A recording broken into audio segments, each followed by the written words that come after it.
കഴിഞ്ഞ വീഡിയോയിൽ നമ്മൾ കാണിച്ചിട്ടുള്ള ഗണപതി നാരങ്ങ കൊണ്ടുള്ള അച്ചാറാണ് നമ്മൾ ഉണ്ടാക്കാൻ വേണ്ടി പോകുന്നത്. നാരങ്ങ അരിയണ സമയത്ത് തന്നെ അതിലേക്ക് 1 ടീസ്പൂൺ ഉപ്പിട്ട് കൊടുക്കുക.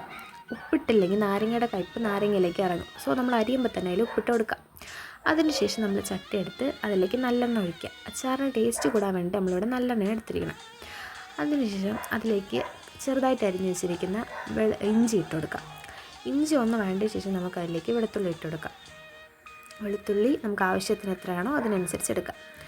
അതിനുശേഷം അതൊന്ന് മിക്സ് ചെയ്തതിന് ശേഷം നമുക്ക് അതിലേക്കൊരു 4 അല്ലി പച്ചമുളക് ഇട്ട് കൊടുക്കാം. പച്ചമുളക് ഒന്ന് വഴറ്റിയതിന് ശേഷം നമുക്കതിലേക്ക് കുറച്ച് കരിവേപ്പില ഇട്ട് ഇതെല്ലാം കൂടി ഒരു ഗോൾഡൻ ബ്രൗൺ കളർ ആവും വരെ നമുക്കൊന്ന് നന്നായിട്ട് വഴറ്റിയെടുക്കാം. അതിനുശേഷം 1/2 ടീസ്പൂൺ മഞ്ഞൾപ്പൊടി, 1/4 ടീസ്പൂൺ ഉലുവ, 2 ടീസ്പൂൺ മുളക് പൊടി ഇപ്പോൾ 2 ടീസ്പൂൺ ഇട്ടാൽ മതി. കാര്യം നമ്മൾ നാരങ്ങയിൽ കാന്താരി മുളക് ഇട്ടിട്ടുണ്ട്. അതിനുശേഷം നമ്മൾ നാരങ്ങ ഇതിലേക്ക് ഇട്ട് നന്നായിട്ട് മിക്സ് ചെയ്തിട്ട് അതിൻ്റെ മണ്ടയിൽ കുറച്ച് നമുക്ക് കായപ്പൊടി ഇട്ട് കൊടുക്കാം.